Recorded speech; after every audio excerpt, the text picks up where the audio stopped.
2072 असोज 3 गते संविधान सभाबाट संविधान जारी भएको अवसरमा राष्ट्रिय दिवस मनाउने कार्यक्रमसहित हामीहरू सबैजना यहाँ उपस्थित भइसकेका छौँ।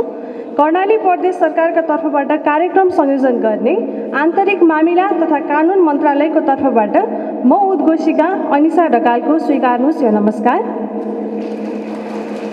यस समारोहमा उपस्थित सम्पूर्ण श्रद्धेय महानुभावहरूप्रति हार्दिक नमन व्यक्त गर्न चाहन्छु। म अब ढिलो नगरी औपचारिक कार्यक्रम सुरुवाततर्फ जान चाहन्छु। औपचारिक कार्यक्रमको सुरुवात गर्ने क्रममा सर्वप्रथम आसन ग्रहणको कार्यक्रम रहेको छ। सर्वप्रथम आसन ग्रहण गरिदिनु हुनका लागि म प्रदेश सरकारका श्रीमान प्रमुख सचिव डाक्टर गोपीकृष्ण खनालज्यूलाई अध्यक्षता ग्रहण गरिदिनु हुन हार्दिक अनुरोध गर्न चाहन्छु। यसै गरी आसन ग्रहणकै क्रममा प्रमुख अतिथि आन्तरिक मामिला तथा कानुन मन्त्रालयका मन्त्री माननीय हिमबहादुर शाहीज्यूलाई हार्दिक अनुरोध गर्न चाहन्छु। यसै गरी विशेष अतिथिको आसन ग्रहण गरिदिनु हुन सभामुख माननीय राजबहादुर शाहीज्यूलाई हार्दिक अनुरोध गर्न चाहन्छु। यसै गरी विशेष अतिथिकै आसन ग्रहण गरिदिनु हुन उपसभामुख माननीय पुष्पा घरती विष्टज्यूलाई हार्दिक अनुरोध गर्न चाहन्छु। यसै गरी विशेष अतिथिकै आसन ग्रहण गरिदिनु हुन प्रदेश सरकारका सम्पूर्ण माननीय मन्त्रीज्यूहरूलाई हार्दिक अनुरोध गर्दछु। यसै गरी अतिथिकै आसन ग्रहण गरिदिनु हुन माननीय मुख्य न्यायाधीशज्यूलाई हार्दिक अनुरोध गर्दछु। यसै गरी अतिथिकै आसन ग्रहण गरिदिनु हुन उच्च तथा जिल्ला अदालतका माननीय न्यायाधीशहरूलाई हार्दिक अनुरोध गर्दछु। यसै गरी अतिथिकै आसन ग्रहण गरिदिनु हुन मुख्य न्यायाधिवक्ता प्रदेश लोकसेवा आयोगका माननीय अध्यक्ष तथा सदस्यज्यूहरूलाई हार्दिक अनुरोध गर्न चाहन्छु। यसै गरी अतिथिकै आसन ग्रहण गरिदिनु हुन जिल्ला समन्वय समिति सुर्खेतको प्रमुखज्यूलाई हार्दिक अनुरोध गर्न चाहन्छु। यसै गरी अतिथिकै आसन ग्रहण गरिदिनु हुन वीरेन्द्रनगर नगरपालिकाका प्रमुख श्री मोहनमाया ढकालज्यूलाई हार्दिक अनुरोध गर्न चाहन्छु। यसै गरी उपप्रमुख श्री नीलकण्ठ खनालज्यूलाई हार्दिक अनुरोध गर्न चाहन्छु। यसै गरी अतिथिको आसन ग्रहण गरिदिनु हुन प्रदेश सभाका सचिवज्यूलाई हार्दिक अनुरोध गर्न चाहन्छु।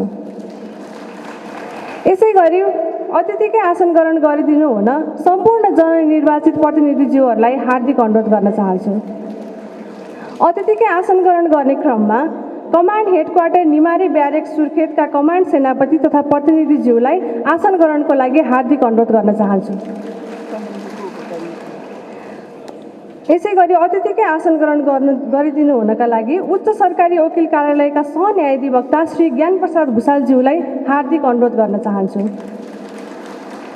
यसै गरी अतिथिकै आसन ग्रहण गरिदिनु हुनका लागि उच्च अदालत सुर्खेतका रजिस्ट्रारज्यूलाई हार्दिक अनुरोध गर्न चाहन्छु। यसै गरी अतिथिकै आसन ग्रहण गरिदिनु हुनका लागि सङ्घीय कार्यालयका श्रीमान सहसचिवज्यूहरूलाई हार्दिक अनुरोध गर्न चाहन्छु। यसै गरी अतिथिकै आसन ग्रहण गरिदिनु हुनका लागि श्रीमान प्रमुख जिल्ला अधिकारी खगेन्द्र प्रसाद रिजालज्यूलाई हार्दिक अनुरोध गर्न चाहन्छु। यसै गरी अतिथिकै आसन ग्रहण गरिदिनु हुनका लागि अख्तियार दुरुपयोग अनुसन्धान आयोग कार्यालयका प्रमुख तथा प्रतिनिधिज्यूलाई हार्दिक अनुरोध गर्न चाहन्छु। यसै गरी अतिथिकै आसन ग्रहण गरिदिनु हुनका लागि प्रदेश सरकारका श्रीमान सचिवज्यूहरू तथा प्रदेश लोकसेवा आयोग कर्णाली प्रदेशका श्रीमान सचिवज्यूलाई हार्दिक अनुरोध गर्न चाहन्छु। यसै गरी अतिथिकै आसन ग्रहण गरिदिनु हुनका लागि सम्पूर्ण सङ्घीय कार्यालयका प्रमुख तथा प्रतिनिधिज्यूहरूलाई हार्दिक अनुरोध गर्न चाहन्छु। अतिथिकै आसन ग्रहण गर्ने क्रममा पूर्व डिन तथा नागरिक समाजका अगुवा श्रीमान पिताम्बर ढकालज्यूलाई हार्दिक अनुरोध गर्न चाहन्छु।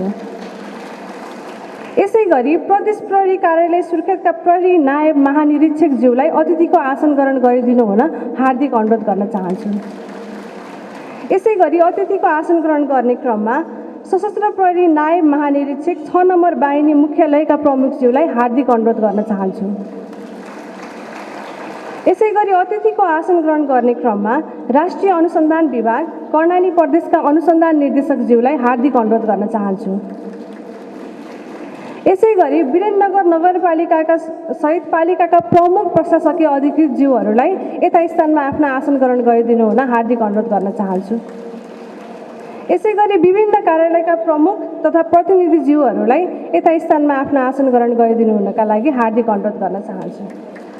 यसै गरी पत्रकार महासङ्घ कर्णाली प्रदेशका कोषाध्यक्ष श्री गणेश कञ्चन भारतीज्यूलाई तथा अन्य पत्रकार मित्रज्यूहरूलाई आफ्नो ठाउँमा आसन ग्रहण गरिदिनु हुन हार्दिक अनुरोध गर्न चाहन्छु। यसै गरी सुर्खेत उद्योग वाणिज्य महासङ्घ कर्णाली प्रदेशका अध्यक्ष तथा प्रतिनिधिज्यूहरूलाई यथास्थानमा आसन ग्रहण गरिदिनु हुन हार्दिक अनुरोध गर्न चाहन्छु। यसै गरी नेपाल राष्ट्रिय यातायात व्यवसायी महासङ्घ कर्णाली प्रदेशका अध्यक्ष तथा प्रतिनिधिज्यूहरूलाई आफ्नो यथास्थानमा आसन ग्रहण गरिदिनु हुन हार्दिक अनुरोध गर्न चाहन्छु। यसै गरी बागिना समूहबाट पाल्नुभएका नृत्य निर्देशकसँगै सम्पूर्ण भाइ बहिनीहरूलाई आफ्नो ठाउँमा आसन ग्रहण गरिदिनु हुन हार्दिक अनुरोध गर्न चाहन्छु। यस सँगसँगै उपस्थित सम्पूर्ण सङ्घ प्रदेश र स्थानीय तहका कर्मचारी साथीहरू, सुरक्षाकर्मी, विद्यार्थी, महिला तथा सज्जन वृन्दहरूलाई आफ्नो यथास्थानमा आसन ग्रहणको लागि म हार्दिक अनुरोध गर्न चाहन्छु। कार्यक्रम सत्रमा प्रवेश गर्ने क्रममा सर्वप्रथम हामी राष्ट्रिय गान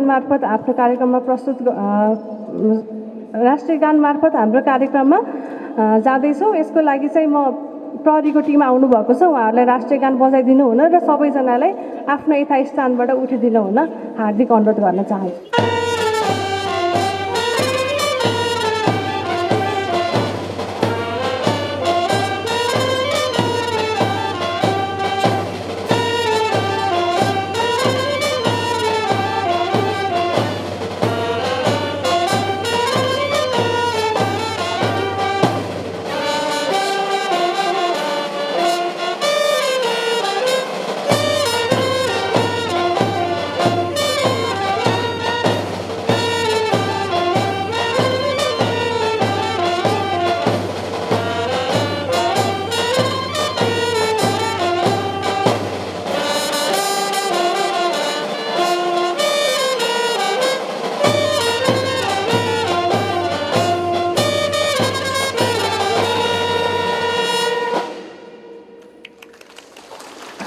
सबैजनालाई धन्यवाद। हामीलाई अगाडि बढाउने क्रममा अब चाहिँ हामी हाम्रो देशको वीर शहीदहरूप्रति सम्झना र श्रद्धाञ्जलीको लागि 1 मिनट मौन धारण गर्नेछौँ। त्यसको लागि पनि सबैजना आफ्नो स्थानबाट उभिदिनु हुन म अनुरोध गर्न चाहन्छु।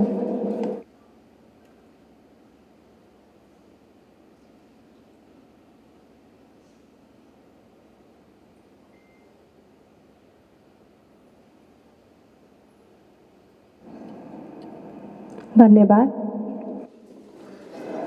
संविधान दिवस 2079 को यस अवसरमा सम्पूर्णमा हार्दिक नमस्कार सहित सम्पूर्णलाई सम्बोधन सहित हार्दिक स्वागत गर्ने अनुमति चाहन्छु। यस कार्यक्रमका अध्यक्षज्यू, त्यसैगरी प्रमुख अतिथि माननीय हिमबहादुर शाहीज्यू, विशेष अतिथिज्यूहरू, त्यसैगरी प्रदेश सरकारका माननीय मन्त्रीज्यूहरू, त्यसैगरी माननीय मुख्य न्यायाधीशज्यू, उच्च तथा जिल्ला अदालतका न्यायाधीशज्यूहरू, माननीय न्यायाधीशज्यूहरू, मुख्य न्यायाधिवक्ताज्यूहरू, त्यसैगरी प्रदेश लोकसेवा आयोगका माननीय अध्यक्ष तथा सदस्यज्यूहरू, त्यसैगरी जिल्ला समन्वय समितिका प्रमुखज्यू, उपप्रमुखज्यू, त्यसैगरी वीरेन्द्रनगर नगरपालिकाका प्रमुखज्यू, उपप्रमुखज्यू, त्यसैगरी सम्पूर्ण जननिर्वाचित प्रतिनिधिज्यूहरू, कमान्ड हेडक्वार्टर निमारी ब्यारेकका कमान्ड सेनापतिज्यू, त्यसैगरी उच्च सरकारी वकिल कार्यालयका सहन्यायाधिवक्ताज्यू, त्यसैगरी उच्च अदालत सुर्खेतका रजिस्ट्रारज्यू, त्यसैगरी सङ्घीय कार्यालयका श्रीमान सहसचिवज्यूहरू, श्रीमान प्रमुख जिल्लाधिकारीज्यू, त्यसैगरी अख्तियार दुरुपयोग अनुसन्धान आयोगका प्रमुख तथा प्रतिनिधिज्यूहरू, त्यसैगरी प्रदेश सरकारका श्रीमान सचिवज्यूहरू, प्रदेश लोकसेवा आयोगका सचिवज्यू, त्यसैगरी सम्पूर्ण सङ्घीय कार्यालयका प्रमुख तथा प्रतिनिधिज्यूहरू, पूर्व टिम तथा नागरिक समाजका अगुवा एवं यस कार्यक्रमका कार्यपत्र प्रस्तुताज्यू, त्यसैगरी प्रदेश प्रहरी कार्यालय सुर्खेतका प्रहरी महानिरीक्षकज्यू, नायब महानिरीक्षकज्यू, त्यसैगरी सशस्त्र प्रहरी नायब महानिरीक्षकज्यू, राष्ट्रिय अनुसन्धान विभागका निर्देशकज्यू, वीरेन्द्रनगर नगरपालिका लगायत सम्पूर्ण पालिकाका प्रमुख प्रशासकीय अधिकृतज्यूहरू, विभिन्न कार्यालयका कार्यालय प्रमुख तथा प्रतिनिधिज्यूहरू, पत्रकार महासङ्घ कर्णाली प्रदेश अध्यक्ष तथा प्रतिनिधि लगायत सम्पूर्ण सञ्चारकर्मी पत्रकारज्यूहरू, त्यसै गरी सुर्खेत उद्योग वाणिज्य सङ्घ, सुर्खेत उद्योग वाणिज्य महासङ्घ कर्णाली प्रदेशका अध्यक्ष तथा प्रतिनिधिज्यूहरू, नेपाल राष्ट्रिय यातायात व्यवसायी महासङ्घ कर्णाली प्रदेशका अध्यक्ष तथा प्रतिनिधिज्यूहरू, विभिन्न पेसागत सङ्घ संस्थाका प्रमुख तथा प्रतिनिधिज्यूहरू, त्यसै गरी बागिना समूह, खेलाडी तथा खेलकुद सङ्घ समितिका प्रमुख तथा प्रतिनिधिज्यूहरू र सम्पूर्ण उपस्थित सङ्घ, प्रदेश र स्थानीय तहका कर्मचारी साथीहरू, सुरक्षाकर्मीहरू, विद्यार्थीहरू, महिला तथा सज्जनवीर सम्पूर्णमा आज संविधान दिवसको अवसरमा हार्दिक स्वागत गर्दै यो संविधान सँगसँगै हामी देशमा एउटा व्यक्तिभन्दा पनि विधिलाई स्थापित गर्न सकौँ र देशलाई एउटा समृद्ध बनाउन सकौँ भन्ने शुभभावनासहित यहाँ सम्पूर्णमा हार्दिक स्वागत गर्दछु। नमस्कार, धन्यवाद। धन्यवाद श्रीमान सचिवज्यूलाई। यसै गरी आज चाहिँ हाम्रो संविधान दिवस भएको अवसरमा विभिन्न जात-जातिहरू संस्कृतिको झल्को झल्किने गरी बागिना समूहले चाहिँ एउटा कार्यक्रम गर्ने भएको छ। यसको लागि चाहिँ म वरिष्ठ राष्ट्रिय नृत्य निर्देशक कुलमान नेपालीज्यूलाई हार्दिक अनुरोध गर्न चाहन्छु।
एकातिर तराईको चार कोसे झाडी छ एकातिर तराईको चार कोसे झाडी छ अर्कोतिर उच्चसिर ठुल्ठुलो पहाडी छ अर्कोतिर उच्च शिरा ठुल्ठुला पहाडी छ झुन्किरी झै ज्योतिबाले अन्धकारमा चम्किन्छ यो नेपाली सिउँचाली संसारमा लम्किन्छ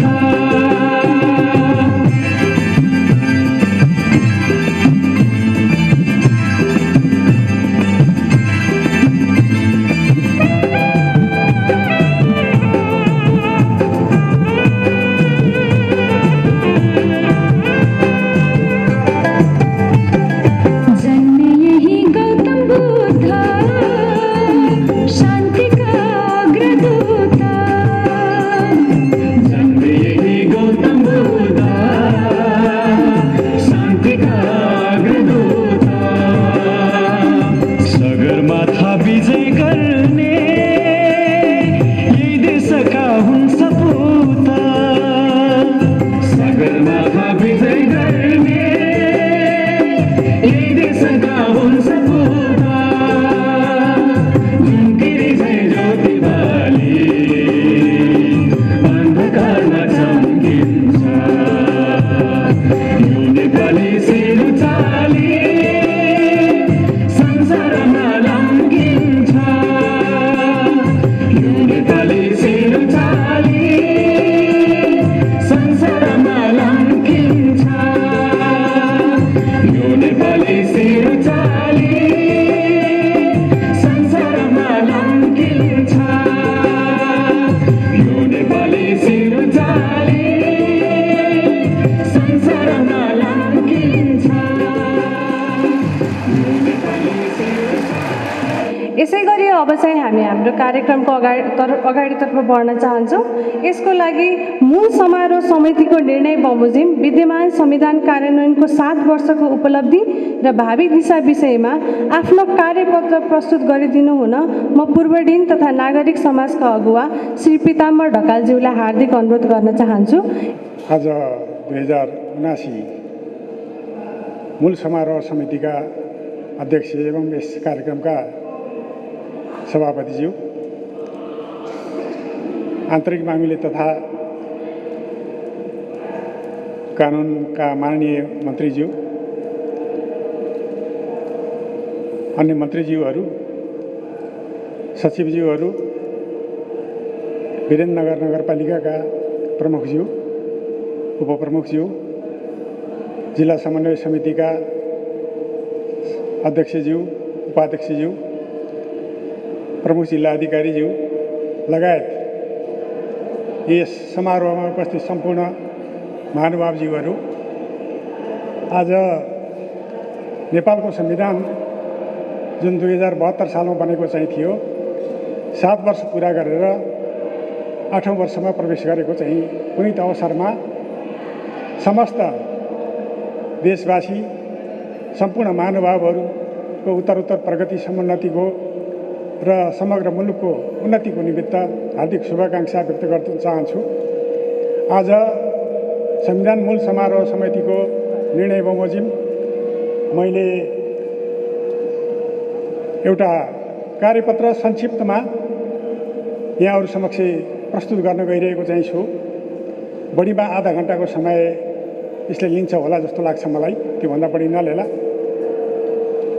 मैले अघि भनिसकेँ, संविधानले 7 वर्ष पुरा गरेर आज 8औं वर्ष प्रवेश गरेको चाहिँ छ।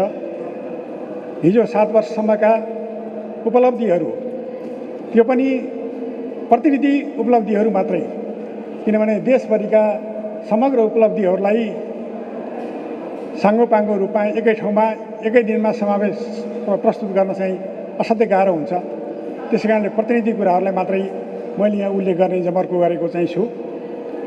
र त्यसपछि यसका उपलब्धिहरू र भावी दिशा पछि के गर्न सकिन्छ भन्ने सन्दर्भमा पनि संक्षिप्तमा यहाँ प्रकाश पार्ने जमर्को गरेको चाहिँ छु। यसभन्दा पहिला त्योभन्दा पहिलो किन आवश्यक चाहिँ छ, यसको रचना कसरी हुन्छ जस्ता कुराहरूको सम्बन्धमा संक्षिप्तमा यो संविधानको उपलब्धिको व्याख्या गर्नुभन्दा अगाडि त्यो अलिकति संक्षेपमा उपलब्धि उल्लेख गर्न चाहन्छु।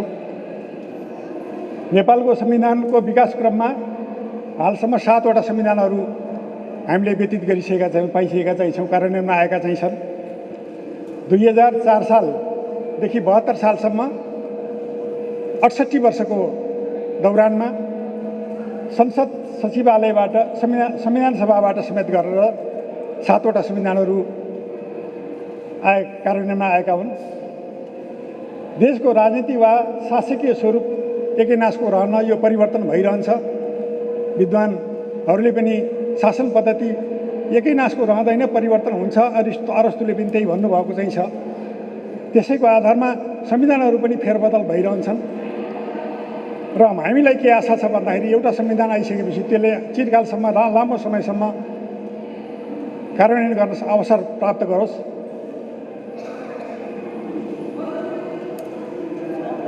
संविधान जनताको अभिन्न अङ्ग हुन्छ, अभिन्न हुन्छ, यसलाई अलग राख्न सकिँदैन।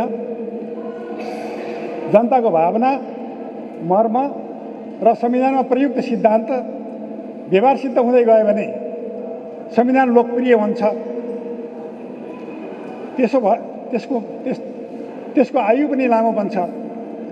अन्यथा कागजको पुलिना मात्रै बन्न चाहिँ सक्छ। त्यस कारणले यो व्यवहारिक पनि हुनुपर्दछ, कामयाबी पनि हुनुपर्दछ, लोकप्रिय पनि भन्नुपर्दछ।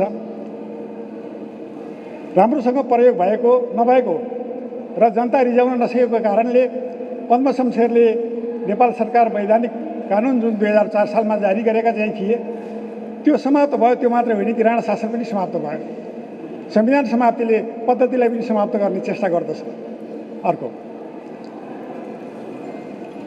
राजा र जनता मिलेर बनाएको नेपालको अन्तरिम संविधान शासन विधान 2007 राजा त्रिभुवनको अन्त्यपछि राजा महेन्द्रसँग संविधानको प्रयोगमा देखिएका खटपटले संविधानको संविधान अन्तरिम बन्न चाहिँ सकेन। त्यो लामो अन्तरिम भनेको छोटो समय चल्नुपर्ने हो, अलि लामो समय चल्यो। राजा महेन्द्रको नेतृत्वमा नेपाल अधिराज्यको संविधान 2015 कार्यान्वयनमा आयो। त्यो पनि त्यो संविधानको धारा 55 को दुरुपयोगको कारणले गर्दाखेरि शासन सत्ता पनि गयो 2017 सालमा र संविधान पनि गयो। र त्यसपछि राजा त्रिभुवन समेत नेपाली कङ्ग्रेसबाट माग भएको संविधानप्रति संस्थागत हुँदाहुँदै संविधान सभाबाट माग संविधान बन्नुपर्छ भन्ने माग नेपाली कङ्ग्रेसबाट त्यस बेलामा भएको चाहिँ थियो। त्यो मागलाई व्यवस्था गरेर राजा महेन्द्रले अस्वीकार गरेका कारणले गर्दाखेरि संविधान यो चाहिँ 2019 सालमा अर्को संविधान आयो, नेपालको संविधान 2019। त्यो अलि लामो 30 वर्ष करिब चलेको हो। नेपालको संविधान 2019, नेपाल अधिराज्यको संविधान 2047 पछिको नेपालको अन्तरिम संविधान 2063ले नेपालमा नयाँ आयामको सुरुवात गरेको। वास्तवमा 63 को धेरै ठुलो योगदान छ। सायद 2072 सालमा बनेको संविधानको जग पनि 2063 कै संविधान हो, अन्तरिम संविधान हो। विशेषज्ञबाट, आयोगबाट, गोलमेचबाट, संविधान सभाबाट संविधान बनाउने गरिन्छ। अर्को, अब यसमा चाहिँ हामीले चाहिँ गोलमेचबाट अथवा रेफरेन्डमबाट छलफलबाट चाहिँ मात्रै संविधान बनेको चाहिँ छैन, अरू तौर तरिकाबाट चाहिँ संविधान बनेको चाहिँ छ। अब सबै अब मैले अघि भनिसकेँ कि गोलमेच बाहेक अरू विधि पद्धतिहरू चाहिँ अवलम्बन गरिसकेको चाहिँ छ। वर्तमान संविधान 2070 मङ्सिर 4 गतेको दोस्रो संविधान सभाबाट बनाइएको हो। सबैभन्दा राम्रो संविधान बनाउने लोकतान्त्रिक विधि संविधान सभा नै हो भन्ने अहिलेसम्मको व्यवहारमा आएको देखिन्छ। यसको स्रोत पनि जनता नै हुन्। संविधान सभाको स्रोत पनि जनता नै हो, संविधानको स्रोत पनि जनता नै हो। संविधान देशको मूल कानुन हो। शासन व्यवस्था र शासकीय प्रणालीलाई निर्देशित गर्ने मूल कानुन संविधान हो। यो चाहिँ संविधान दुईटा पद्धतिहरूबाट बन्ने गर्दछ, एउटा इभोल्युसन, एउटा रिभोल्युसन। संविधान रेगुलेटिङ एन्ड गभर्निङ चार्टर पनि हो, यो चार्टर पनि हो र यो सुप्रिम ल अफ स्टेट पनि हो, सबैभन्दा माथि हुन्छ, यो सुप्रिम हुन्छ। संविधान राज्य सञ्चालनको पवित्रतम दस्तावेज पनि हो। त्यस पवित्रतम दस्तावेज भएको कारणले गर्दाखेरि यसको पवित्रतामा कसैले शङ्का गर्नु हुँदैन, किनभने हामी सबैको स्वामित्व पनि यसमा रहेको चाहिँ छ। यसलाई अङ्गीकार पनि गर्नुपर्दछ, स्वीकार पनि गर्नुपर्दछ। सबैले यसलाई स्वीकार गर्नुपर्दछ। अर्को, जनता र सरकारको सम्बन्ध सुनिश्चित गर्ने माध्यम संविधान हो। यसैले दुईटा जनता र सरकारको बिचको पुलको काम पनि गर्दछ। मिलन बिन्दु पनि त्यही नै हो। जनताका भावना र संविधानका सिद्धान्तमा केही रिक्तता र तिक्तताको अवस्था देखियो भने संविधानमा संशोधन, परिमार्जन तथा पुनर्लेखनको अवस्था पनि आउन चाहिँ सक्छ।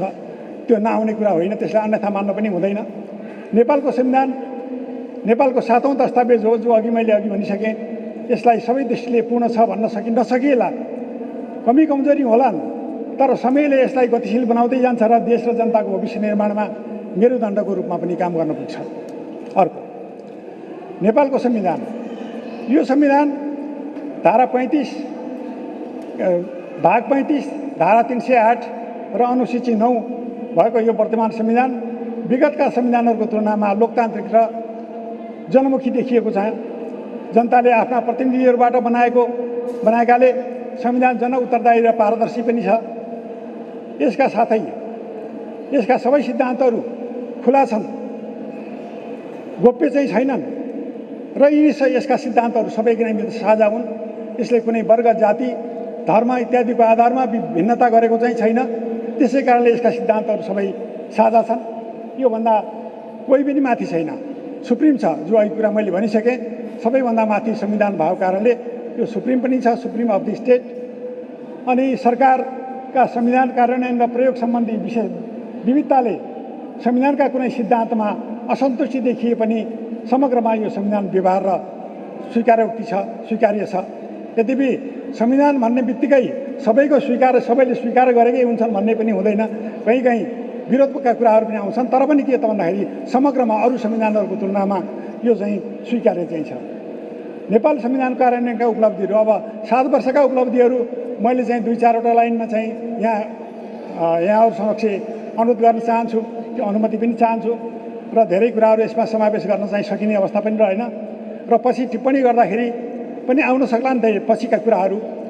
अब यसमा नेपालको संविधानको घोषणा 2072 आश्विन 3 गते आजका दिन 7 वर्ष सम्पन्न भए पनि, 7 वर्ष पुरा भए पनि संविधान बमोजिम स्थानीय, प्रदेश र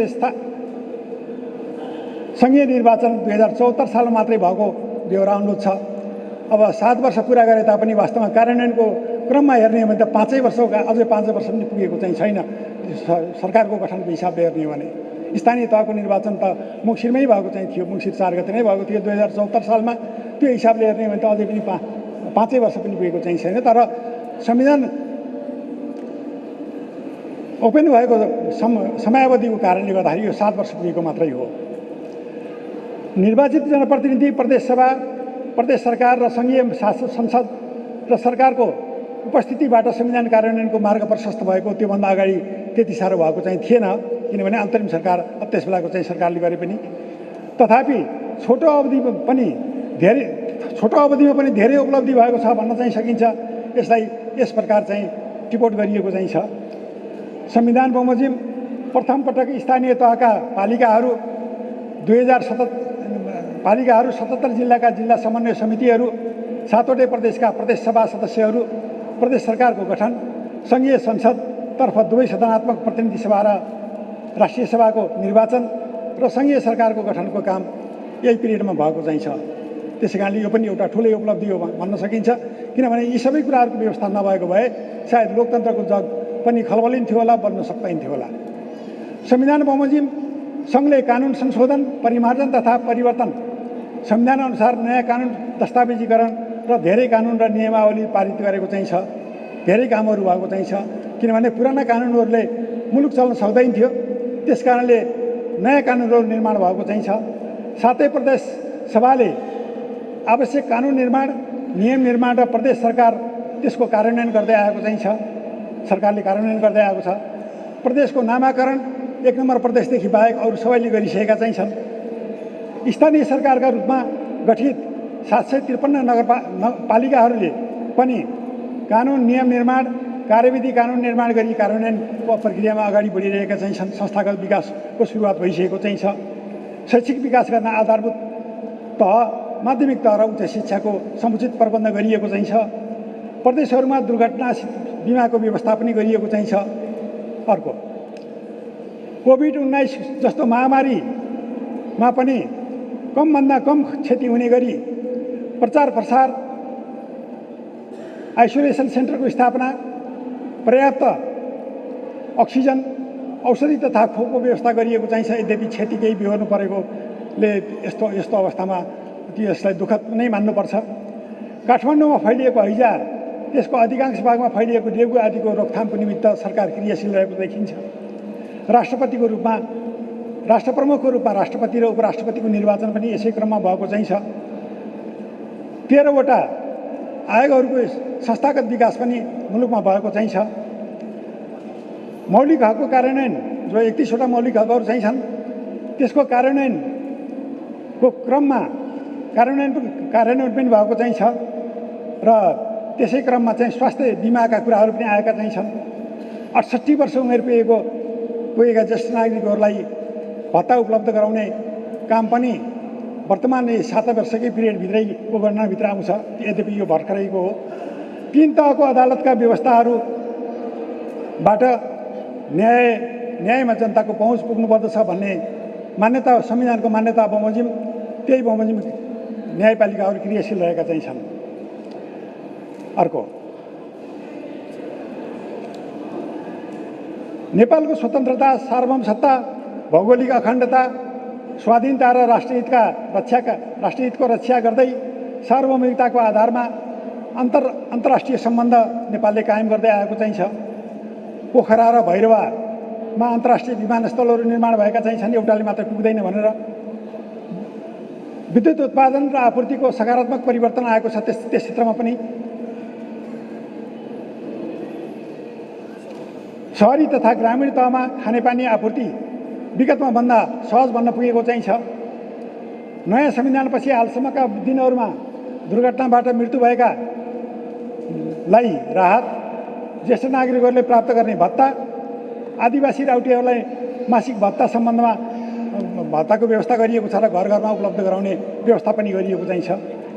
दलित छात्रवृत्ति सङ्घीय अनुदानबाट प्रति विद्यार्थी दैनिक रु 15 दरले पालिका मार्फत र जिल्ला शिक्षा समन्वय कार्यालय मार्फत शहीद र द्वन्द्व पीडित बालबालिकाहरूलाई छात्रवृत्तिहरू पनि उपलब्ध गराउने गरिएको चाहिँ छ। ब्याङ्क खाता छोरीको सुरक्षा जीवनभरिको बेटी पढाऊ बेटी बचाऊ जस्ता मैले सबै नाराहरू दिन सकिनँ जस्ता अत्यन्त मार्मिक र महत्त्वपूर्ण कार्यक्रमहरू पनि यसै अवधिमा चाहिँ कार्यान्वयन भएका चाहिँ छन् र यसले मलाई लाग्छ लैङ्गिक विविधतालाई पनि कम गर्छ होला जस्तो लाग्छ।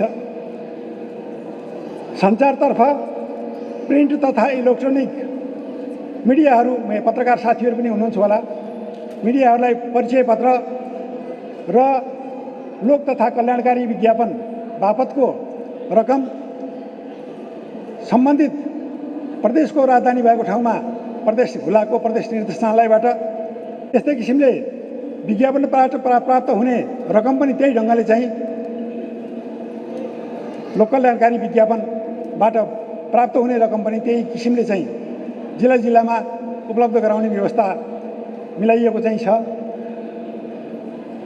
र त्यति मात्र होइन, कुनै पत्रकारहरूमाथि अभद्र कतै व्यवहार भएको रहेछ भने त्यस्तो अवस्थामा तत्काल नेपाल सरकारले त्यसको सम्बन्धमा चासो राख्ने र त्यसको निदानको निमित्त प्रयास गर्ने कार्यक्रम पनि अगाडि बढेको छ। जबकि यसभन्दा अगाडि पत्रकारहरू कुटिएका पिटिएका मारिएका पनि थिए, तर अहिले चाहिँ त्यस्तो चाहिँ छैन। त्यो धेरै सुधार भएको चाहिँ छ।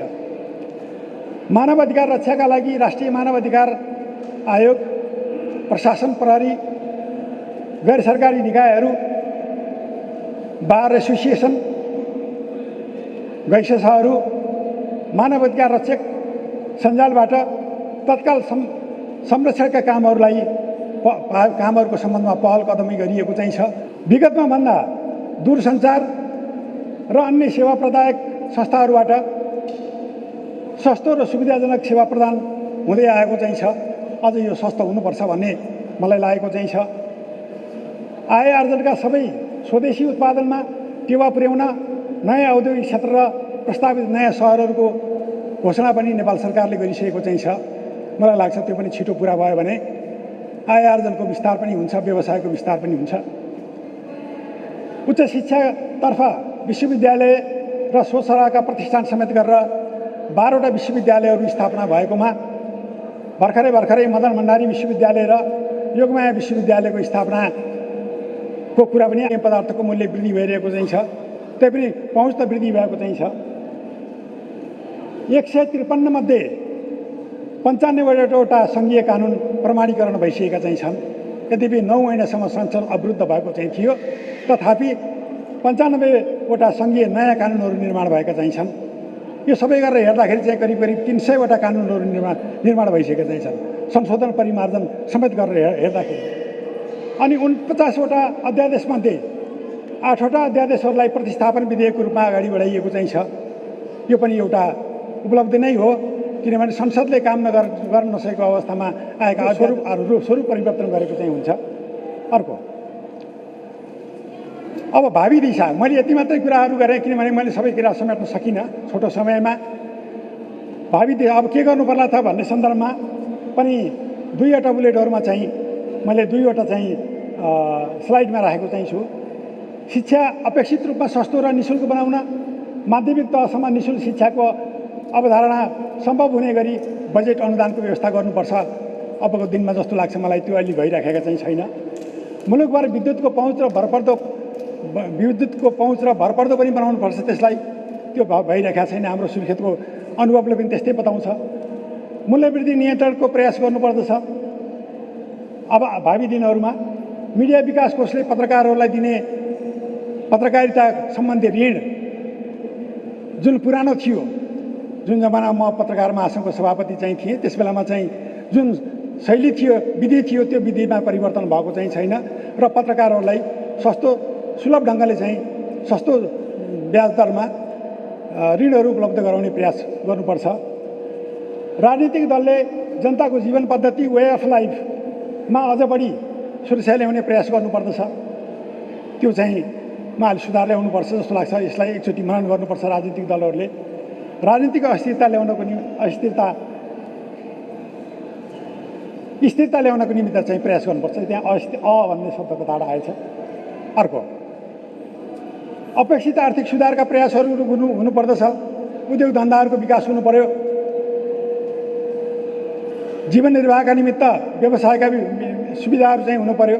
सब्सिडीहरू उपलब्ध गराउनु पर्यो कृषकहरूलाई अथवा व्यवसायीहरूलाई। प्रदेशहरूमा न्यायपूर्ण बजेट वितरणको व्यवस्था हुनु पर्यो। प्रदेशहरूले त्यो रूपले अलि नपाएका हुन् कि जस्तो लाग्छ मलाई। हाम्रो जस्तो कर्णाली प्रदेश जस्तो असाध्यै पिछडिएको प्रदेशलाई पनि बजेट कम भएछ, तर सुविधाजनक प्रदेशहरूमा बढी बजेट सङ्घले वितरण गरेको चाहिँ देखिन्छ। सदाचार, जवाबदेहिता र पारदर्शितालाई अपेक्षित सुधारमा ल्याउनु पर्दछ, कार्यान्वयन गर्नुपर्दछ। सबै आयोगको प्रदेशमा उपस्थित हुनुपर्दछ। यद्यपि राष्ट्रिय मानवाधिकार आयोगको मात्रै उपस्थिति प्रदेशहरूमा भएको चाहिँ छ। त्यसदेखि बाहेक अन्य सबै आयोगहरू चाहिँ केन्द्रमा मात्र सीमित रहेका चाहिँ छन्। त्यसै कारणले ती आयोगहरूको पनि उपस्थिति प्रदेशमा भयो भने मलाई लाग्छ सम्बन्धित व्यक्तिहरू, लाइक माइन्डेड जनताहरूको चाहिँ हित अथवा रक्षा हुन चाहिँ सक्छ जस्तो लाग्छ मलाई। शहीद परिवार, द्वन्द्व पीडित र बेपत्ता पारिएका परिवारहरूको समस्याको पूर्ण समाधान भइ नसकेको अवस्था चाहिँ छ। त्यसलाई समाधान गर्ने चेष्टा चाहिँ आगामी वर्षमा यो संविधानको मातहतमा रहेर काम गर्नुपर्छ जस्तो लाग्छ। राज्य सञ्चालनको दृष्टिले महत्त्वपूर्ण मानिएको स्वास्थ्य, शिक्षा र निजामती जो अहिले चाहिँ स्थान पाउन सकेन, प्रायोरिटीभित्र पर्न सकेको चाहिँ छैन। जनताको लामो सङ्घर्ष र बलिदानबाट निर्मित नेपालको संविधान कार्यान्वयन आएको धेरै वर्ष भएको चाहिँ छैन। अघि मैले उल्लेख गरिसकेको चाहिँ छु, दोहोऱ्याउँदिनँ। विकास, चेतना, अभिवृद्धि आदिका लागि पनि पूर्वाधार जुटाउन केही समय चाहिन्छ र छोटो अवधिमा नेपाली जनता र मुलुकको कायापलट सम्भव छैन। एक सरो सबै कानुनहरू बनिसकेका छैनन्। कानुन बिना कानुनको शासन सम्भव हुन सक्दैन। कसरी हुन्छ र? तर पनि राजनीतिक स्थिरता र प्रतिबद्धता भयो भने नेपालले छिटै उन्नति नगर्ला भन्न चाहिँ सकिन्न। यसै गरी अब चाहिँ हामी कार्यपत्र उप सुझाव र शुभकामना मन्तव्य राखिदिनु हुनको लागि कर्मचारीहरूको तर्फबाट प्रमुख जिल्ला अधिकारीज्यू, त्यसै गरी जनप्रतिनिधिहरूको तर्फबाट वीरेन्द्रनगर नगरपालिकाका प्रमुख मोहनमाया ढकालज्यू, त्यसै गरी पत्रकार महासङ्घका कोषाध्यक्षज्यू गणेश कञ्चन भारती, त्यसै गरी नेपाल राष्ट्रिय यातायात व्यवसायी महासङ्घको तर्फबाट र निजी क्षेत्रको प्रतिनिधित्व गर्दै उद्योग वाणिज्य महासङ्घको तर्फबाट कार्यपत्र उप थोरै सुझाव संक्षिप्त रूपमा राखिदिनु हुन म अनुरोध गर्न चाहन्छु। सर्वप्रथम म प्रमुख जिल्ला अधिकारीज्यूलाई आफ्नो थप सुझाव र शुभकामना मन्तव्यको लागि अनुरोध गर्न चाहन्छु। धन्यवाद उद्घोषिका म्याडम। 2079 सालको संविधान दिवसको अवसरमा कर्णाली प्रदेशमा आयोजित यस मूल समारोह समितिको यो कार्यक्रमको अध्यक्षता गरिरहनुभएका श्रीमान प्रमुख सचिवज्यू, यस कार्यक्रमका प्रमुख अतिथि कर्णाली प्रदेश सरकारका आन्तरिक मामिला मन्त्री माननीय हिमबहादुर साईज्यू, मञ्चमा आसीन नगर प्रमुखज्यू, जिल्ला समन्वय समितिका प्रमुखज्यू, नगर प्रमुखज्यू, उपप्रमुखज्यू लगायत सम्पूर्ण महानुभावहरू, प्रदेश सरकारका माननीय मन्त्रीज्यू लगायत चाहिँ आदरणीय सचिवज्यूहरू र यहाँ उपस्थित सम्पूर्ण महानुभावहरू, सर्वप्रथम म यो 2079 सालको संविधान दिवसको उपलक्ष्यमा सम्पूर्ण नेपालीहरूमा सुख समृद्धि दीर्घायु तथा उत्तरोत्तर प्रगतिको हार्दिक मङ्गलमय शुभकामना व्यक्त गर्न चाहन्छु। यो जनताका प्रतिनिधिले बनाएको 7औं संविधान नेपालको 7औं संविधान र जनताका प्रतिनिधिले बनाएको नेपालको पहिलो संविधान हो। यस संविधानका थुप्रै व्यवस्थाको बारेमा आदरणीय पिताम्बर सरले चर्चा गरिसक्नु भएको छ। म त्यसमा चाहिँ नि धेरै कमेन्ट गर्न चाहन्न। उहाँले एकदमै विश्लेषणात्मक ढङ्गले यसको कार्यान्वयनका 7 वर्षका उपलब्धिहरू र भावी दिशाको बारेमा चाहिँ नि प्रस्तुत गरेर जानुभएको छ। म खालि यो संविधानले 31वटा चाहिँ नि मौलिक अधिकारको सूचीहरू प्रस्तुत गरेको छ।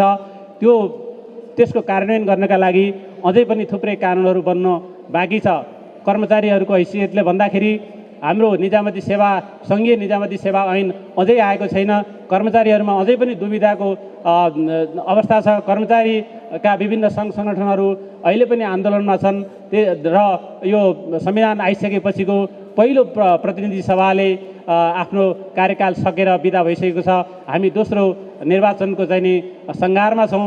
त्यसैले म अब आगामी दिनमा बन्नुपर्ने सङ्घीय निजामती सेवा ऐन लगायतका थुप्रै ऐन कानुनहरू आगामी दिनमा आगामी प्रतिनिधि सभाले चाहिँ बनाउने छ, सङ्घीय संसदले बनाउने छ भन्ने शुभकामना पनि व्यक्त गर्न चाहन्छु। र यो संविधानले व्यवस्था गरेका जनताका मौलिक हक अधिकारहरूको कार्यान्वयनको लागि राज्यको क्षमता, यो वास्तवमा भन्यो भने यो संविधान अधिकारको सूचीको रूपमा हामीले चाहिँ प्रस्तुत गर्न सक्छौँ। यो विश्वका उत्कृष्ट संविधानहरू मध्येमा पर्छ। अधिकारको हिसाबले भन्यो भने यसले थुप्रै जनतालाई चाहिँ यो संविधान साँच्चीकै व्यवहारमा कार्यान्वयन हुने हो भने जनताका कुनै पिर मर्का गुनासाहरू चाहिँ आउन सक्ने अवस्था छैन। तर राज्यको चाहिँ त्यो खालको क्षमता, त्यो कार्यान्वयनको त्यो खालको क्षमता छैन। हाम्रो राज्यले त्यो आर्थिक हैसियत बनाउन सकेको छैन। त्यसैले संविधानलाई कार्यान्वयन गर्नको लागि राज्यको आर्थिक विकासको पनि जरुरी छ, औद्योगिकरणको पनि जरुरी छ। त्यसमा सबै देशमा क्रियाशील सबै राजनीतिक दलहरूको सक्रिय सहभागिता, यो आर्थिक विकासमा चाहिँ नि एकता, सहमति, समन्वय हुन आवश्यक छ। यो हाम्रो संविधानले 3 तहका सरकारको कल्पना गरेको छ र 3 तहका सरकारहरू पनि को बिचमा पनि समन्वयात्मक मोडेलको चाहिँ नि परिकल्पना गरेको छ। त्यसैले राज्यको समृद्धिको लागि, यो संविधानको कार्यान्वयनका लागि राज्यमा क्रियाशील 3 तहका सरकारहरू, नेपाली नागरिक र नागरिक समाजको चाहिँ र मिडिया कर्मीहरूको पनि उत्तिकै योगदानको जरुरी छ। यहाँहरू सबैबाट त्यो खालको योगदान हुनेछ र यो संविधानको वास्तवमा कार्यान्वयन हुनेछ, वास्तविक कार्यान्वयन हुनेछ। त्यसको फल जनताले चाहिँ नि केही पाइसकेका छन्, केही आगामी दिनमा पाउनेछन् भन्ने म शुभकामना व्यक्त गर्दै टुङ्ग्याउँछु। धन्यवाद, नमस्कार। धेरै धेरै धन्यवाद प्रमुख जिल्ला अधिकारीज्यूलाई।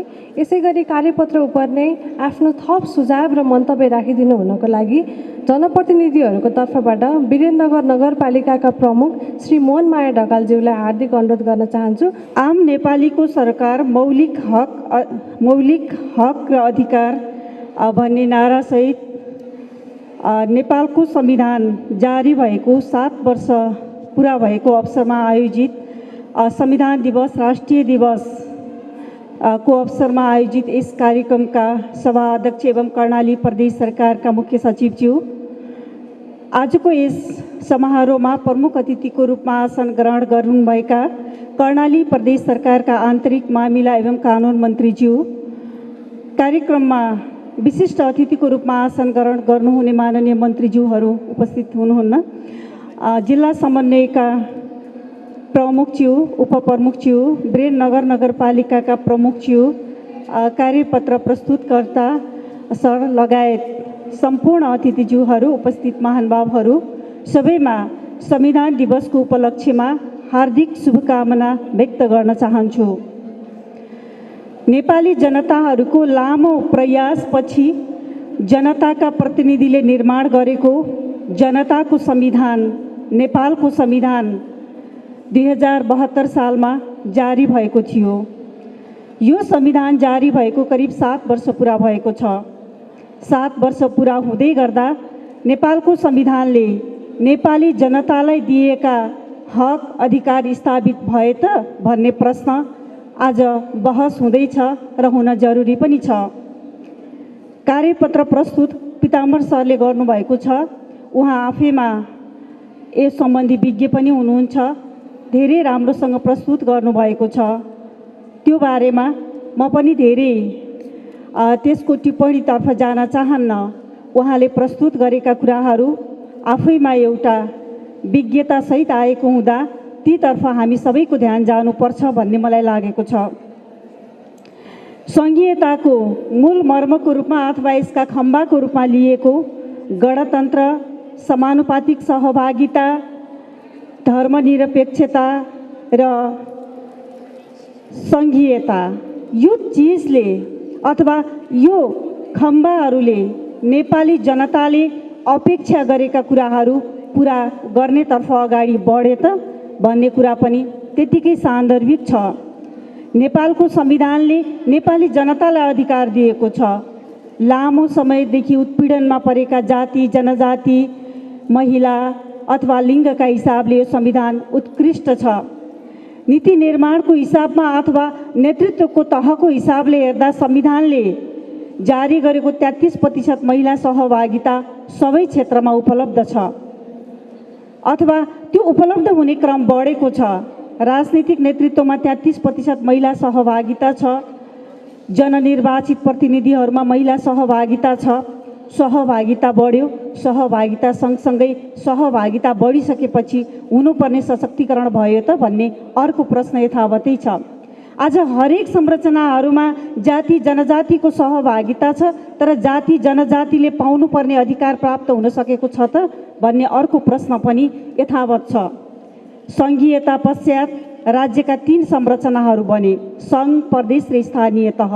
सङ्घ, प्रदेश र स्थानीय तहले दिने सेवा प्रवाहबाट के नेपाली जनता साँच्चीकै अधिकार सम्पन्न भएका छन् त भन्ने अर्को प्रश्न छ। यी प्रश्नको बीचबाट तपाईँ हामीले नेपालको संविधानले नेपाली जनतालाई दिन खोजेका कुराहरू दिनको लागि हामी तयार भइसक्यौँ अथवा हुँदैछौँ भन्ने कुरा पनि खोज्नु परेको छ। धेरै कुरा संविधानले मौलिक अधिकारको रूपमा राखेको छ। शिक्षा, स्वास्थ्य, वातावरणीय सरसफाइ, हरेक नागरिकले न्यायबाट वञ्चित हुन नपर्ने कानुनी अधिकारहरू, महिला अधिकार, बालबालिका अधिकार, ज्येष्ठ नागरिक अधिकारदेखि लिएर हरेक कुराहरू स्थापित गरेको छ। त्यो अधिकार स्थापित गर्ने क्रममा हामी कहाँनिर छौँ भनेर एकपटक फर्किएर समीक्षा गर्नुपर्ने आजको दिनमा परेको छ। आजको दिनमा यो स्टेजमा आएर बोलिरहँदा, कर्णाली प्रदेश सरकारले यो कार्यक्रम आयोजना गरिरहँदा मलाई यो प्रदेश प्राप्तिको लागि शहादत प्राप्त गर्नुहुने आदरणीय शहीदहरूको सम्झना भइरहेको छ। हामी त्यति बेला आन्दोलनमा थियौँ, आन्दोलनको मोर्चामा अगाडि बढिरहेका थियौँ। कर्णाली प्रदेश आन्दोलनको जगबाट प्राप्त प्रदेशको रूपमा पनि हामीले लिन्छौँ। त्यति बेला एउटा नारा लागेको थियो, कर्णाली प्रदेश शिक्षामा पछाडि छ, स्वास्थ्यमा पछाडि छ, गरिब प्रदेश भनेर चिनिन्छ। कर्णाली प्रदेशका आम नागरिकहरू रोजगारीको सिलसिलामा तेस्रो मुलुकमा मात्र होइन छिमेकी राष्ट्र भारतमा पनि जान परिरहेको छ। अब यसको अन्त्य हुनुपर्छ। यो प्रदेश सम्भावना बोकेको प्रदेश हो। यहाँ हरेक चिजहरूको सम्भावना छ। अब यो प्रदेश निर्माण भएपछि प्रदेशका जनताले प्रदेशमै रोजगारी पाउनेछन्, प्रदेशमै कामको अवसर पाउनेछन्, कोही पनि बाहिर जानुपर्ने छैन। यो प्रदेश बनाउनको लागि प्रदेशवासीहरू अब जुरुक्क उठेका छन् भन्ने आन्दोलनमा मर्म थियो। आज त्यो आन्दोलनमा कर्णाली प्रदेश सरकारले त्यसको भावनालाई समेटेको छ त भन्ने प्रश्न फेरि पनि बाहिर छ। यहाँ बनेका 79वटा पालिकाहरू छन्। ती पालिकाहरूले दिनुपर्ने, संविधानले दिनुपर्ने अथवा पालिकाहरूले चाहिँ नागरिकलाई दिनुपर्ने अधिकार स्थापित गराउन सफल भएको छ त भन्ने अर्को प्रश्न छ। प्रश्नको जगमा उभिएर हेरिरहँदा फेरि पनि हामी गौरवान्वित छौँ, हामी खुसी छौँ। हाम्रो संविधानले हामीलाई अधिकार सम्पन्न बनाएको छ। हाम्रो संविधानले अब राज्य संरचना अथवा सार्वभौम सत्ता सम्पन्न नेपाली जनतालाई आफ्नो प्रतिनिधि आफै छान्ने अधिकार दिएको छ। सम्माननीय राष्ट्रपतिज्यूलाई छान्ने अधिकार दिएको छ। ओडामा सहयोग गर्ने ओडा सदस्यहरूलाई छान्ने अवसर दिएको छ। त्यसकारण जनता सार्वभौम सत्ता सम्पन्न छन्। हामीले संविधानले दिएको अधिकार र जनताले खोजेको अधिकार दिन सकेनौँ भने सेवा प्रवाह गर्ने निकायहरूले पनि फेरि फर्किएर हेर्नुपर्ने अथवा सोच्नुपर्ने छ। धेरै कुराहरू बाधा बेहोर्न परिरहेको छ। यी धेरै कुराहरू छन्। यति हुँदाहुँदै पनि देश अगाडि बढेको छ। संविधान कार्यान्वयनको तर्फ हामी सबै लागिरहेका छौँ। त्यसकारण राम्रा पक्षलाई बढाउँदै जाउँ। गर्न नसकेका अथवा छुटेका कुरालाई अब फेरि पनि गर्ने प्रणका साथ हामी सबै अगाडि। धेरै धन्यवाद नगर प्रमुख श्री मोहनमाया ढकालज्यूलाई। कार्यपत्र उप नै कुनै थप सुझाव र शुभकामना मन्तव्य राखिदिनु हुनको लागि पत्रकारहरूको तर्फबाट पत्रकार महासङ्घका कोषाध्यक्ष श्री गणेश कञ्चन भारतीज्यूलाई अनुरोध गर्न चाहन्छु। एकदमै संक्षिप्तमा आफ्नो भनाइ राखिदिनु हुन अनुरोध गर्न।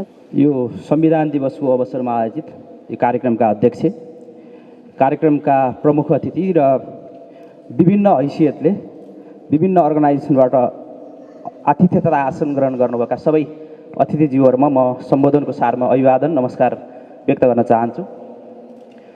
कार्यक्रममा म सबैभन्दा सुरुमा यो संविधान दिवसको अवसरमा सबैमा शुभकामना व्यक्त गर्न चाहन्छु। यो संविधानलाई आजका दिनसम्म हामीले जे मर्म, जे उद्देश्य, जे भावना या यसको जन्म गर्दाखेरि या यो संविधान 2072 जन्माउँदाखेरि हाम्रो जे उद्देश्य, जे निर्दिष्ट लक्ष्य थियो, त्यो लक्ष्यका आधारमा हामी कहाँ पुग्यौँ अथवा कति कार्यान्वयन गर्न सक्यौँ त्यो हाम्रो समीक्षाको विषय होला। कार्यान्वयन गर्न इमान्दारितापूर्वक लागेका या नलागेकाहरूका हकमा पनि मङ्सिर 4ले फैसला गर्ला, हामी त्यो अपेक्षा गरौँ। र यहाँ अघि पीताम्बर सर, आदरणीय पीताम्बर सरले धेरै कुरा राख्नुभएको छ संविधानका सन्दर्भमा। अलिकति संविधानको कुरा गर्दा जस्तो पीताम्बर सरले राख्नुभएका धेरै कुराप्रति सहमति छ। हामीले अलिकति पोजिटिभ कुराहरू अथवा संविधानले अहिलेसम्म प्राप्त गरेका हाम्रा सफलताहरूका सन्दर्भमा धेरै कुराकानी गर्नुभयो। एउटा UNDP ले अस्ति भर्खर एउटा तथ्याङ्क निकालेर छ, मानव विकास सूचकाङ्कमा दक्षिण एसियामा नेपाल 114औं स्थानमा रहेछ, भारत 132औं र श्रीलङ्का 73औं स्थानमा रहेछ। आजको दिनको हाम्रो सबैभन्दा ठुलो उदाहरण बिग्रियो, ध्वस्त भयो, खतम भयो भन्ने श्रीलङ्काको मानव विकास सूचकाङ्क आज 73औं स्थानमा रहेछ। हामी धेरै टाढा जानु पर्दो रहेन रहेछ। अहिले कम्तीमा हाम्रा राजनैतिक दल, हाम्रा अर्थशास्त्रीहरू अथवा हाम्रा पोलिटिसियनहरूलाई भन्न मन लागेको के हो भने कम्तीमा मानव विकास सूचकाङ्कका अवस्थाका हिसाबले हेर्ने हो भने हामीलाई श्रीलङ्का बनाइदिनुहोस्। हामी संविधानका धेरै अब अघि मौलिक हकका कुरा भयो, 31वटा मौलिक हकमा संसारको उत्कृष्ट मौलिक हक त हामीले प्राप्त हामीले लेख्यौँ, तर कार्यान्वयनका हिसाबले संसारको झुर भन्न मिल्ने हो कि होइन त्यतातर्फ पनि हामीले ख्याल गर्नुपर्ने होला। सकारात्मक कुरा सँगसँगै हाम्रा नेगेटिभ कुराहरू पनि छन्, यो हिसाबले पनि हामीले अलिकति ख्याल गर्नुपर्ने छ। र आजभन्दा मलाई लाग्छ 5 वर्ष अगाडि कर्णाली प्रदेश सभामा तत्कालीन अर्थमन्त्री प्रकाश ज्वालाले बजेट प्रस्तुत गरिरहँदा कर्णाली प्रदेशको अबको 5 वर्षको प्रति व्यक्ति आय 2500 अमेरिकी डलरको कुराकानी गर्नुभएको थियो। हामी त्यहाँनिर समीक्षा गरौँ कि हामी आजका दिनमा कति प्रति व्यक्ति आय के अरे हाम्रो चाहिँ भयो। कर्णालीका खराब सूचकाङ्कहरूको शिक्षाको कुरा हेर्नुभयो भने, मातृ मृत्यु दरको कुरा हेर्नुभयो भने, अशिक्षा, त्यसपछि भोकमारीको कुरा या गरिबीको कुरा हेर्नुभयो भने हामीले झन्डै अहिले 15-16 लाखमा कति मान्छेलाई 5 वर्षमा धनी बनाउन सक्यौँ। अथवा प्रति व्यक्ति आए अहिले सरदरमा हाम्रो कति छ, 800-600 होला, त्यो पनि छ कि छैन कर्णालीको। हामीले कति 50-100 कति पुर्याउन सक्यौँ, यतातिर हामीले कति समीक्षा गर्न सक्यौँ, यो कुरा पनि मलाई अलिकति समीक्षा गर्न मन लागेको छ र हामीले त्यतातर्फ छलफल गर्नुपर्नेछ। 7वटा के अरे यो 5 वर्षमा झन्डै 73वटा कानुन बनाएछ कर्णाली प्रदेश सभाले। 73वटा कानुन बनाउँदा हामीले कति कामयाबी बनायौँ अथवा कार्यान्वयन गर्न सक्ने कति बनायौँ, भइसकेका कानुन कति चाहिँ सान्दर्भिक छन् र ती भएका कानुनलाई पनि कति कार्यान्वयन भइसकेका छन्, यतातिर पनि ख्याल गर्नुपर्छ कि भन्ने कुरा म राख्न चाहन्छु। र यहाँ अघि अब अर्को मलाई एउटा भन्न मन लागेको, गएका झन्डै धेरै वर्षका संविधान दिवस, लोकतन्त्र दिवस, गणतन्त्र दिवसमा म नजिकबाट साथी भएर काम गरिरहेको छु।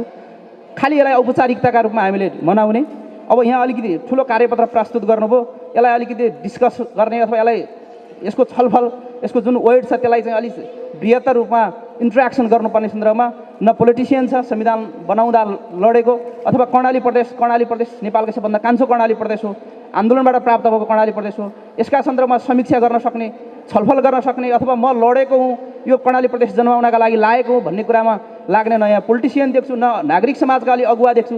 खालि कर्मचारीहरू यसो आउने, त्यो पनि अघि माथिल्लोमा अहिले अगाडि मात्र देख्छु, माथिल्लोमा आदि जस्तो उठेर गइसक्नुभयो। खालि हामीले गणतन्त्र दिवस, संविधान दिवस, लोकतन्त्र दिवसलाई खालि औपचारिकताका लागि मात्रै मनाउन थाल्यौँ।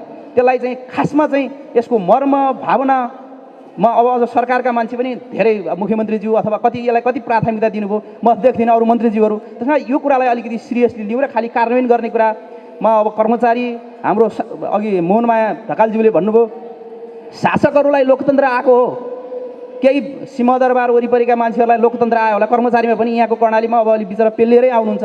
तर खास जनतामा ग्रासरुट लेभलका मान्छेलाई लोकतन्त्र आयो या चाहिँ उहाँहरूलाई संविधान 2072ले दिन खोजेका खास कुराहरूको अनुभूति हुन सक्यो कि सकेन, यो कुरातर्फ पनि यो संविधान दिवसले समीक्षा गर्न र आगामी दिनमा सुधार गर्न प्रेरणा मिलोस्। म फेरि पनि संविधान दिवसको अवसरमा शुभकामना व्यक्त गर्न चाहन्छु। धन्यवाद, नमस्कार। धन्यवाद। पत्रकार महासङ्घ कर्णाली प्रदेशका कोषाध्यक्ष श्री गणेश कञ्चन भारतीज्यूलाई। यसै गरी अब बागिना समूहको दोस्रो प्रस्तुति रहेको हुँदा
जाती है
धन्यवाद प्यारा प्यारा भाइ बहिनीहरूलाई। यसै गरी अब कार्यक्रमलाई अगाडि बढाउने क्रममा शुभकामना मन्तव्य राखिदिनु हुन यस कार्यक्रमका प्रमुख अतिथि माननीय मन्त्री हिमबहादुर साईज्यूलाई हार्दिक अनुरोध गर्न चाहन्छु। सम्मानित व्यक्तित्व महानुभावहरू, सुरक्षा निकायका सुरक्षा बलका प्रमुख अथवा प्रतिनिधि साथीहरू, पत्रकार बन्धुहरू, आज सर्वप्रथम यस पुनित अवसरमा सङ्घीय लोकतान्त्रिक गणतन्त्र प्राप्त गर्न महान उद्देश्य राखी हाँसी कुदी आफ्नो प्राण बलिदान गर्ने नेपाल आमाका सपूत ज्ञात अज्ञात वीर शहीदहरूप्रति आत्मचिर शान्तिको भावपूर्ण श्रद्धासुमन श्रद्धाञ्जली अर्पण गर्दछु। आज हामी यस पुण्यस्थलमा बडो हर्ष र उल्लासका साथ, खुसीका साथ राष्ट्रिय पर्व संविधान दिवसको चाड मनाउन सहभागिता दिएका छौँ। नेपालको संविधान 2072 को संरक्षण र संवर्धन एवं संस्थागत दिगो विकासको गौरवमय जिम्मेवारी सबै आज राष्ट्रवासीको काँधमा आएको छ। नेपालको संविधान 2072 भाग 1 को धारा 2 को सार्वभौम सत्ता र राजकीय सत्ता नेपाली जनतामा निहित रहेको कुरामा सबै जानकार छौँ। नेपालको इतिहासमा आदिकाल छोडेर 240 वर्ष पश्चात सबै नेपाली जनताले प्राप्त गरेको यो पहिलो अधिकार हो। सङ्घीय लोकतान्त्रिक गणतन्त्रात्मक शासन व्यवस्थाबाट राष्ट्रलाई दिगो शान्ति, सुशासन, विकास र समृद्धि गर्न मौलिक दायित्व र जिम्मेवारी आजको आवश्यकता हो। नेपाल एक लोक कल्याणकारी राज्यको अवधारणामा स्थापित गर्न मौलिक हक, राज्यका निर्देशक सिद्धान्त, समाजवाद उन्मुख अर्थतन्त्रको प्रक्षेपण गरिएको छ। देशको सार्वभौम सत्ता, राष्ट्रिय स्वाधीनता, भौगोलिक अखण्डता बाहेक अन्य कुरामा समय सापेक्ष संशोधन हुन सक्छ भनेर संविधानले प्रष्ट पारेको छ। हामी सबैले चिन्ता रहित गर्व गर्नुपर्ने अवसर हो। आदरणीय महानुभावहरू, संविधानबाट प्राप्त संहिता हाम्रो लागि नयाँ सांस्कृतिक एवं सिस्टम हो। जानेको बाटो हिँड्नुभन्दा नजानेको बाटो हिँड्दा चुनौती हुन्छ नै। के हुन्छ, कसो हुन्छ भन्ने आशंका स्वाभाविक हो। तर सङ्घीय लोकतान्त्रिक गणतन्त्र नेपाली जनताको अभिन्न अङ्ग बनिसकेको छ, भइसकेको छ। संहिताको यात्राबाट मात्र जनताको अपेक्षा र आवश्यकताको पहिचान र समाधानमा सङ्घ, प्रदेश र स्थानीय तह सह अस्तित्व, समन्वय र सहकार्यबाट देशलाई समृद्धितर्फ लैजान निरन्तर प्रयासरत छन्। आगामी दिनमा जनताका अपेक्षा पूरा गर्न गुणात्मक र प्रभावशाली प्राथमिकताको आधारमा दिगो विकास, सुख र शान्ति दिन सरकार प्रतिबद्ध छन्। हामी एक नयाँ युगको निर्माणमा जुटेका छौँ। सरकारको प्रतिबद्धतामा शङ्का नगरी संविधानको भावना र मर्मलाई आत्मसात गरेर कार्यान्वयनको पक्षमा राष्ट्रिय सहमति सहकार्यको वैचारिक आधारमा हातेमालो गरेर अगाडि बढौँ। हाम्रो पुस्तामा नेपाल र नेपालीको सुख शान्ति विकास र समृद्धिबाट लोक कल्याणकारी राज्यमा स्थापित हुन सक्ने पूर्ण विश्वास लिएको छु। अन्तमा सम्पूर्ण आदरणीय महानुभावहरूलाई निकट दिनमा भित्रिने महान चाड विजया दशमी, शुभ दीपावली र छठ पर्वले उज्जवल भविष्य देओस् भनी शुभकामना व्यक्त गर्दछु। धन्यवाद। धेरै धेरै धन्यवाद माननीय मन्त्रीज्यूलाई। यसै गरी अब हाम्रो बागिना समूहको अर्को प्रस्तुति रहेको हुँदा भाइ बहिनीहरूलाई स्टेजमा आइदिन हुन म हार्दिक अनुरोध गर्न चाहन्छु।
धेरै धन्यवाद दिन चाहन्छु। एकपल्ट फेरि भाइ बहिनीहरूको लागि ताली बजाइदिनु हुन म अनुरोध गर्न चाहन्छु। यसै गरी अब हामी यस औपचारिक कार्यक्रमको करिब अन्त्यमा आइपुगेका छौँ। सर्वप्रथम सबैजना यहाँ उपस्थित हुनुभएकोमा म धन्यवाद दिन चाहन्छु र यसै क्रममा आफ्ना महत्त्वपूर्ण भनाइ एवं मन्तव्यसहित यस कार्यक्रमलाई समापन गरिदिनु हुन श्रीमान प्रमुख सचिव डाक्टर गोपीकृष्ण खनालज्यूलाई आग्रह गर्दै यस कार्यक्रम सञ्चालनका क्रममा म कार्यक्रम उद्घोषीका तर्फबाट भुलवश हुन गएका गल्ती एवं कमी कमजोरीहरूलाई क्षमा गरिदिनु हुनेछ भन्ने आशाका साथ यहाँहरू सबै माझबाट म बिदा हुन चाहन्छु। नमस्कार, शुभ दिन। धन्यवाद सञ्चारिका बहिनी। यस कार्यक्रमका प्रमुख अतिथि माननीय मन्त्रीज्यू, यस मञ्चमा आसीन सम्पूर्ण विशिष्ट अतिथिज्यूहरू, यस कार्यक्रममा उपस्थित हुनुभएका सम्पूर्ण श्रद्धेय सहभागीज्यूहरू, सर्वप्रथम म यो कार्यक्रमको व्यवस्थापनको लागि आन्तरिक मामिला मन्त्रालयको सम्पूर्ण टिमलाई हार्दिक आभार व्यक्त गर्न चाहन्छु। यस कार्यक्रममा समुपस्थित भएर यो कार्यक्रम गरिमा बढाइनु भएकोमा यस कार्यक्रमका सम्पूर्ण सहभागीहरूप्रति हार्दिक आभार व्यक्त गर्न चाहन्छु। आज हामीले एउटा महत्त्वपूर्ण कार्यक्रम सञ्चालन गरेका छौँ। यो संविधानको बारेमा धेरै कुराहरू विद्वान व्यक्तित्वबाट चाहिँ अघि टिक्का टिप्पणीहरू आइसकेको छ। यसबाट धेरै प्रश्नहरू आएका छन्, धेरै कुरा हामीले सिकेका छौँ, धेरै कुराको एउटा इन्टरेक्सन चाहिँ आज भएको छ। मैले यो संविधानलाई चाहिँ संविधानका 3टा महत्त्वपूर्ण पाटाबाट हेर्ने गरेको छु। यो संविधानले समतामूलक आर्थिक समृद्धिको एउटा खाका कोरेको छ। यो संविधानले समावेशी शासनको एउटा खाका कोरेको छ। यो संविधानले एउटा खुला उदार प्रजातन्त्रको, उदार लोकतन्त्रको एउटा सुनिश्चित गरिदिएको छ। आज नेपालमा चाहिँ समावेशी शासन व्यवस्था तल स्थानीय तहदेखि माथिसम्म यही संविधानको योगदान रहेको छ। आज हामी बोल्न पाएका छौँ, फ्री स्वतन्त्र नागरिक भएका छौँ, आफ्ना कुरा राख्न सक्छौँ, आफूलाई चित्त नबुझेका कुराहरू भन्न सक्छौँ, कमेन्ट गर्न सक्छौँ। यही संविधानले हामीलाई यो सुविस्ता दिएको छ। त्यो कुरा पहिले उपलब्ध थिएन। यो संविधानले तलदेखि माथिसम्म चाहिँ सबै जनतालाई अवसरमा समानता र न्यूनतम किसिमको प्रोटेक्सनको पनि एउटा खाका कोरेको छ। तर यसमा केही प्रश्नहरू पनि अघि हाम्रो मेयर साहबले धेरै कुराहरू राख्नुभएको थियो। केही प्रश्नहरू छन्। आजभोलिको जमाना भनेको कस्तो भनेदेखि चाहिँ अर्थशास्त्रले राजनीतिलाई चाहिँ अर्थशास्त्र र राजनीतिको दुईटै पाङ्ग्रा सँगै हिँड्नुपर्ने छ। राजनीति डेमोक्रेसी र इकोनोमिक्सको डेलिभरी सँगसँगै जानुपर्ने छ। यी कुरामा केही प्रश्नहरू चाहिँ आएका छन्। तर छोटो समय भएको छ यो संविधान, धेरै लामो समय पनि भएको छैन। पहिलो इलेक्सन भएर हामी स्थानीय तहको दोस्रो इलेक्सन भएको छ। अर्को प्रदेश सभा र चाहिँ सङ्घीय संसदको अर्को इलेक्सन हामी मङ्सिर 4 गते हुँदैछ। छोटो समयको बिचमा पनि नेपालमा संवैधानिक सम्पूर्ण संस्थाहरू स्थापना भएका छन्। मलाई लाग्छ यस इलेक्सनपछि यहाँ अहिले उठेका धेरै प्रश्नहरूको त्यो आगामी नयाँ सरकारले नयाँ उसमा धेरै कुरा यो पहिलो 5 वर्षमा धेरै संस्थागत संरचना हाम्रो समय बितेको छ र यो यही कुराको बारेमा हामीले विभिन्न छलफल गरेका छौँ। यो छलफलमा सहभागी हुनुभएकोमा पुनः यहाँहरू सबैलाई आभार व्यक्त गर्न चाहन्छु र यो कार्यक्रम औपचारिक रूपमा यहीँ समापन भएको घोषणा गर्छु। धन्यवाद।